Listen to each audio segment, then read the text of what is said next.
Hello. Excited. Hello po. Paglaro ka na kasi, para hindi maubos yung oras. Wala ko. Saan yan? Ito lang. Yung kalaban ko to, guys. 1v1 lang. May gumalaw po. Ito, gusto niyang makalaro sa akin. Yan po, kalaban ko po to.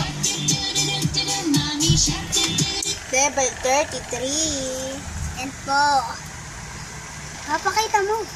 Yan po. Ano gagamitin ko? Ito po. At ang lawa na mahimbing na natutulog sa hardin ni Gazelle. Gusto sana ng daga na hawakan ng leon sa higanteng paa na to upang gisingin ito. Ngunit Di ba yun yung punta sa akin ni Mama? Napa-atras Ay, yung ganito ni Mama sa... pero susubukan pa rin niya Talo itong ka pala? gising. Ito. Lakas ang ulit Saka ng to. leon na tinakpan ng daga at kanyang mga kainit. Ito. At hindi pa rin makalapit dahil sa takot.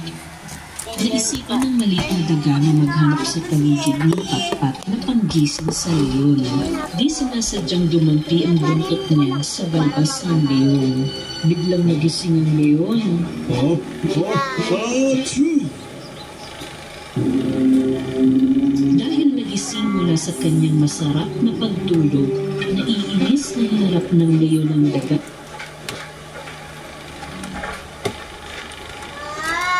Wow! Kwentong pambata. Uy, ba't mo nilipat? Ako si Charmaine Marientos. Pwede niyo ang tawagin May for short. Tumatalon po.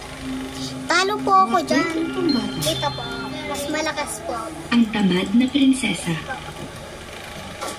Sa masiglang kaharian ng Verdantia, bawat sulok ay abala sa buhay at tungkulin.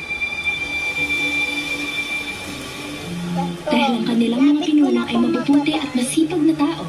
Ngunit may isang taong kakaiba o sa halip Napapatay ka na po. nakaigalan, si Prinsesa Elara.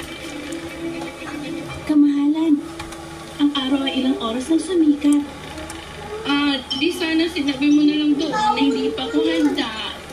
Ginagaya po ako para po mamatay.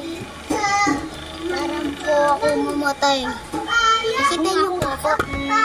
Abo! Ang damot isa dyan, guys.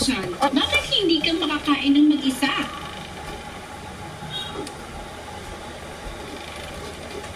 At napanggising sa leon.